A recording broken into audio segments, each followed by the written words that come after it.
Hi guys, মোৰ চেনেললৈ সকলোকে পুনৰবাৰ স্বাগতম জনাইছোঁ। আজি মই বেঙেনাৰ ৰেচিপি এটা লৈ আহিছোঁ। আহকচোন তেনেহ'লে এই ৰেচিপিটো মই কেনেকৈ বনাইছোঁ আপোনালোকৰ লগত শ্বেয়াৰ কৰোঁ। প্ৰথমে মই কেৰাহীটো গৰম কৰি দিছোঁ।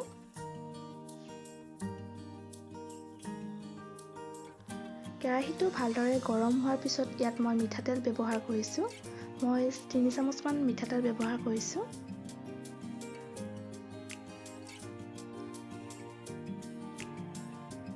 তেলখিনি গৰম হোৱাত ইয়াত মই এটা জলকীয়া দিছোঁ। লগতে এটা পিঁয়াজ সৰু সৰুকৈ কাটি লৈ মই ইয়াতে দি দিছোঁ। এইখিনি ভালদৰে ভাজি ল'ব লাগিব।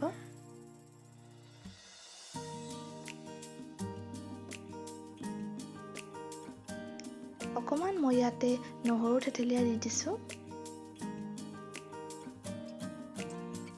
নহৰু কেঁচা গোন্ধ যোৱালৈকে মই ভাজি লওঁ।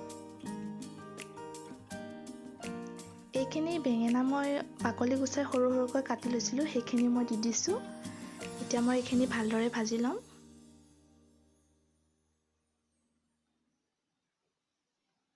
এইখিনি ভালদৰে লৰাই কিনে ভাজি লৈছোঁ।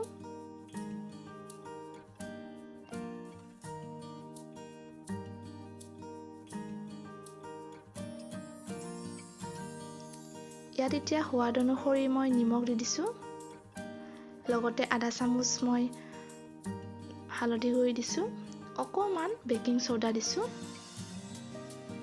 এতিয়া লৰাই দিছোঁ ভালদৰে।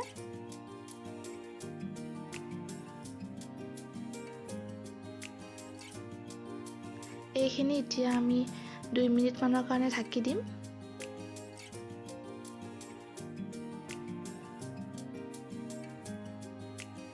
এয়া 2 মিনিট পিছত ঢাকনিখন গুচাই লৈছোঁ। এবাৰ ভালদৰে লৰাই দিছোঁ।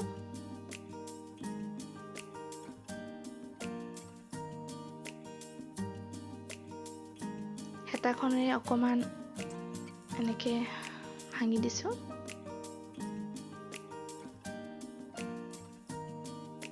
বেঙেনাখিনি ভালদৰে সিজিছে।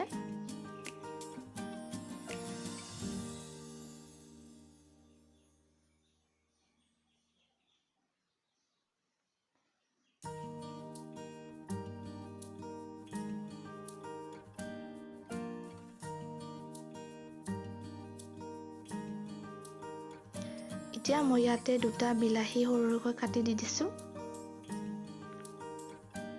আপোনালোকে ইচ্ছা কৰিলে বিলাহী নিদিবও পাৰে, কিন্তু বিলাহী দিলে খাবলৈ আৰু সোৱাদ লাগে। এতিয়া মই বিলাহীখিনি সিজিবলৈ 2 মিনিটৰ কাৰণে ঢাকি দিছোঁ।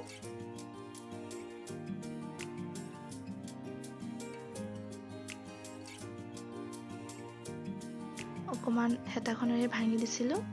এয়া ইয়াতে মই অকণমান জিৰা গুড়ি, অকণমান ধনিয়া গুড়ি দি লৈছোঁ। এইখিনি মিহলি কৰি দিছোঁ। বিলাহীখিনিও ভালদৰে সিজিছে।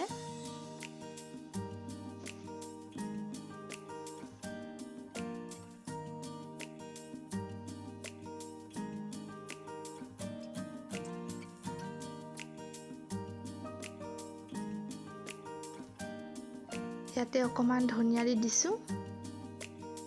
এইখিনি ভালদৰে লৰাই দিছোঁ।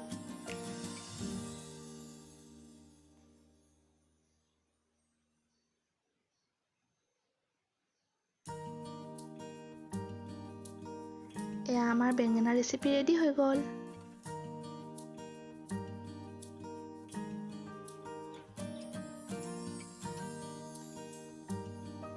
আপোনালোকে ভাতৰ লগত বা ৰুটিৰ লগত এইটো পৰিৱেশন কৰিব পাৰে। আৰু যদি ৰেচিপিটো ভাল পালে লাইক কৰিব, শ্বেয়াৰ কৰিব, লগতে মোৰ চেনেলটো ছাবস্ক্ৰাইব কৰি দিব। Thank U.